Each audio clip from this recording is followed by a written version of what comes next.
There being no other question, can we move the program along? And ask Mr. Walter Scott of the Casino Gaming Commission, the chairman, to come to the podium to address us. Will you welcome him, please?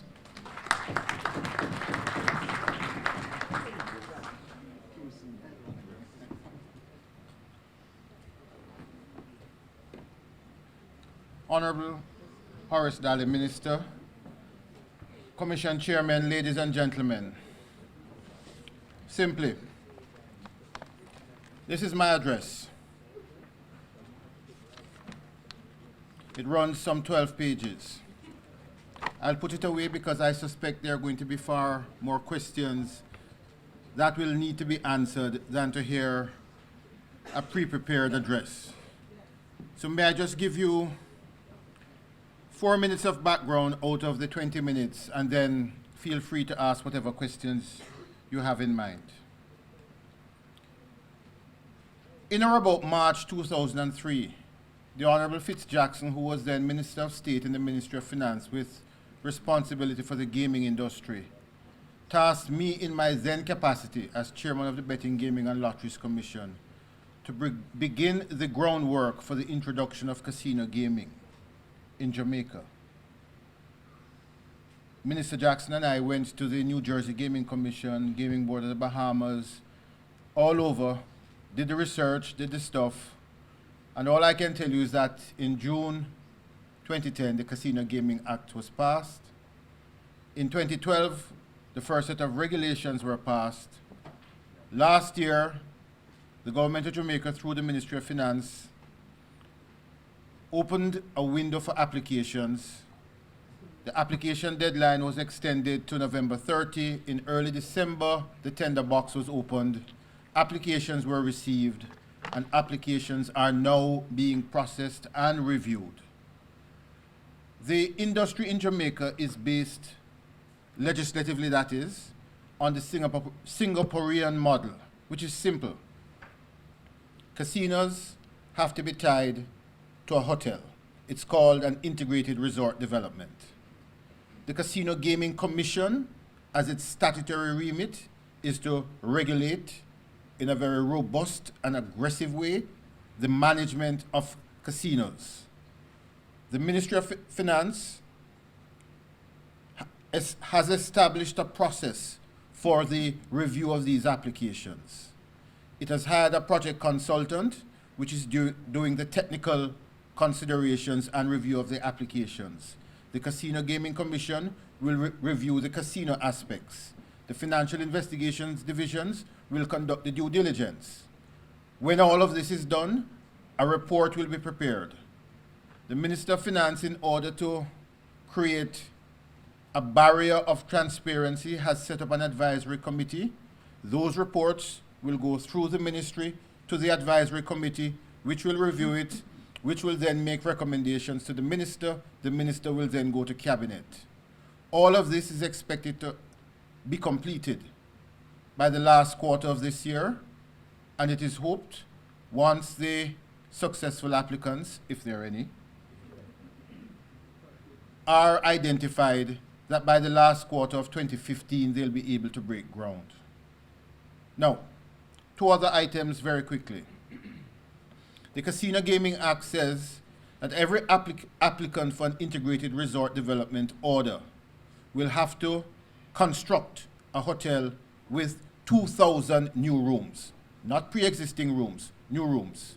It can be done in phases. Phase 1, the first 1,000 rooms, and you can open your casino, and you can, in an agreement binding between the parties and GOJ, set out when the next 1,000 rooms will be done.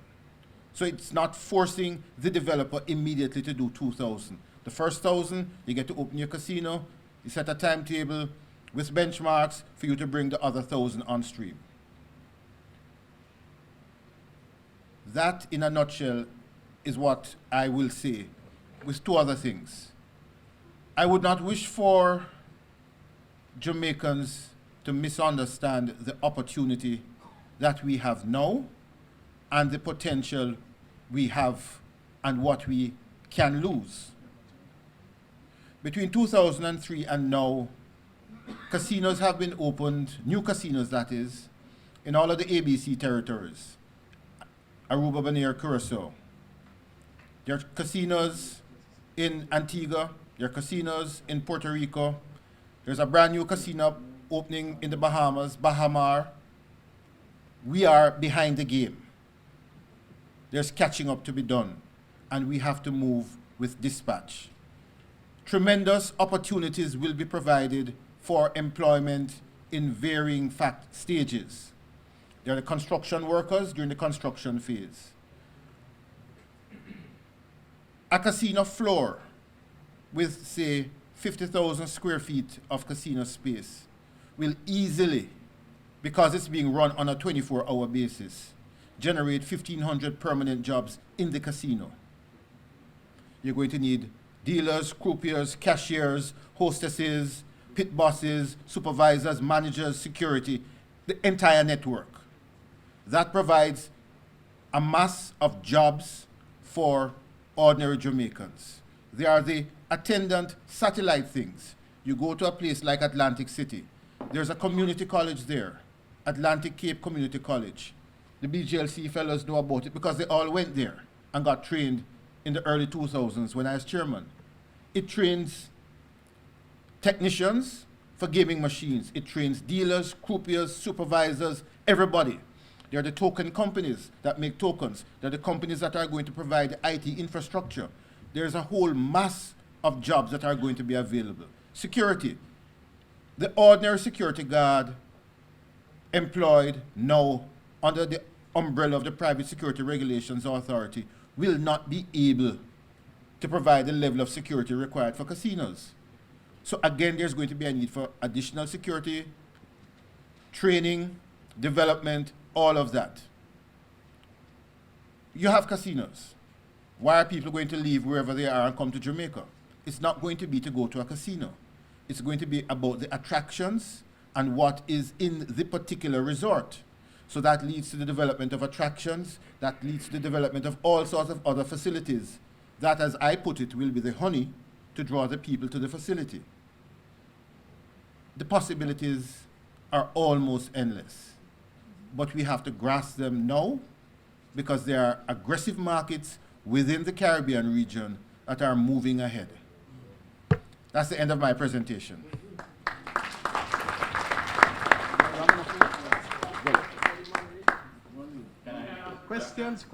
Questions. Sure, Paul. Mr. Scott, Yes, sir. I'm not sure if any of the entities that participated in the bid are actually here today. I don't know.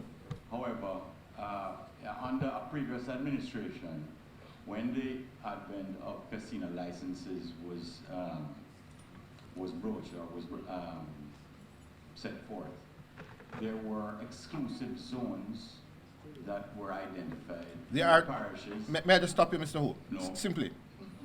There are no exclusive zones yet, simply because no licenses have been granted. Okay. There was, at that point in time, exclusive zones in the parish of St. James, Trelawney, and St. Anne. Whilst that be the case, my concern is if casinos are going to be allowed to operate, especially with table games, with live croupiers, are we going to see where our local industry competes unfairly with those casinos? Or will it be a model similar to what is in the Bahamas, where locals will not be able to participate directly into those casinos? And let me just answer that very simply. It is unconstitutional to ban any Jamaican from any facility in Jamaica except for reasons of public health, public security. So, what the model will be is, again, the Singaporean model, where a dollar threshold is put for persons Jamaicans who wish to utilize the facilities. Foreigners will be able to go in and come out freely. Jamaicans will have to produce identification, register, and pay that threshold sum. That threshold sum has not yet been determined. In Singapore, because they had the same problems, they've put it at 100 US. I suspect ours will be set somewhere higher. But the point is, unlike the Bahamas, which had casino gaming before independence, our constitution does not permit us to ban anyone from going to any facility in this country. It would be illegal and unconstitutional. You would understand the concern. No, I understand the Quite a concern. few of us here who are lounge operators continue to make major investments in making our places attractive to the general I understand completely. But there will be a threshold, because that threshold is designed to ensure that those who are the most vulnerable do not have access because of the financial threshold. Outside of that, you can't ban anybody. It's illegal. And we would need 2,000 rooms to be able to compete. At least 1,000 to start. How many 2,000 room hotels are there in Jamaica, and how successful are they? There are no 2,000 rooms hotels in Jamaica right now. So why do you set it at 2,000 rooms? Why not 1,000? That's what the sovereign parliament did, Mr. Hamilton. But you must have been advised by you, sir, No, they were not. or somebody like you. There's no one else like me. Mr.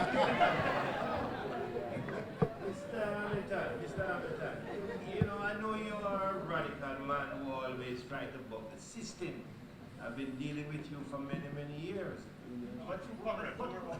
But once something is, a policy is developed, why you try, don't challenge it, no.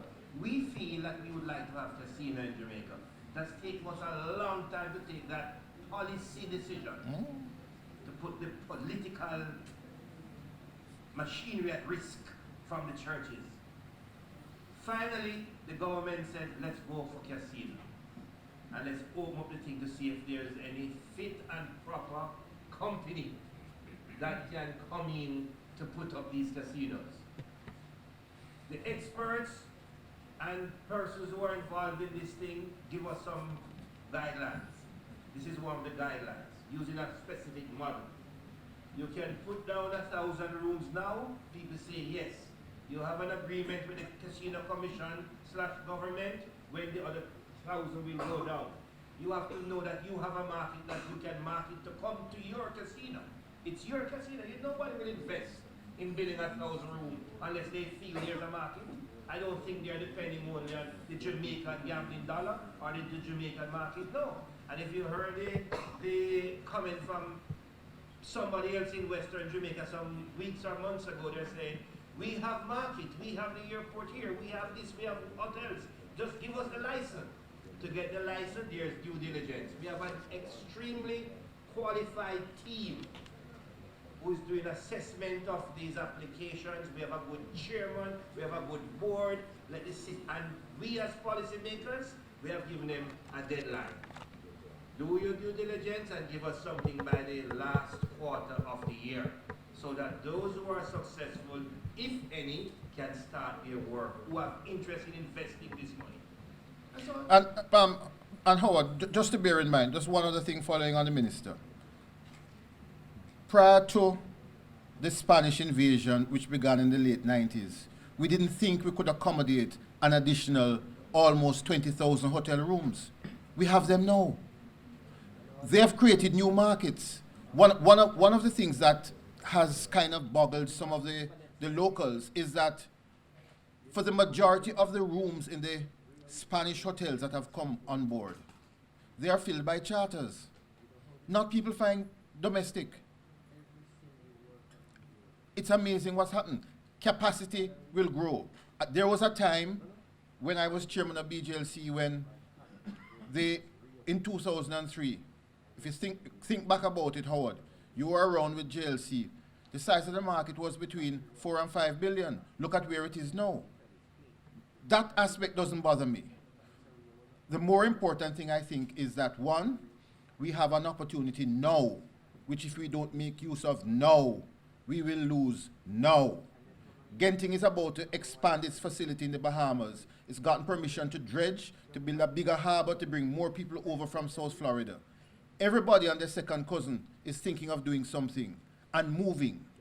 So we need to move, or we're going to be left behind. The potential for what it will do throughout the tourism industry is just amazing. Mr. Chairman, I read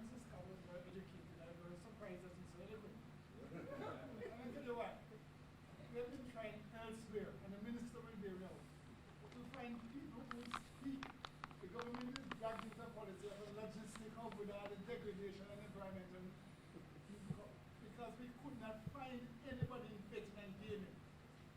We could not find anybody in betting. In another forum, Minister, as you well know, who would speak for casino gambling and implication for tourism, for agricultural development, for attraction development, for jobs, that we're seeing even discussion elsewhere and pristine surroundings to be degraded by coal plants because we can't hear from you and what you do. You look about 2015, logistics out, all the logistics of reach in front of you. And what are you going to do now, sir, to bring us back to where we want you to be? You are at BGLIC. We want casino gamblers to speak out. We want to know that Mr. Ono, that there's a policy for domestic, that won't disturb the domestic casinos, but there's also a policy that is going to allow the expansion. There are more jobs in casino than logistics out. There are more jobs like us. Where are we hearing from you, sir? I am not going to speak on Logistics Hub today because that's not my mandate today. Another day I can, since I represent one professionally. But what I will say is that the potential is tremendous. If you understand that 1,000 rooms for a hotel facility with attendant appurtenances and the rest of it will generate 5,000 permanent jobs just on the hotel side. That's what we're talking about. Everybody now, housekeepers, groundsmen, everybody, bellboys, bus, everything. It's just amazing what the potential is. But it starts with the process that's going on now, which is the review of the applications by the technical consultants, by the FID, which is doing the due diligence with its international partners. And once that happens, and once the successful applicants, if any, can raise the financing, ground should be broken and we should be on the way.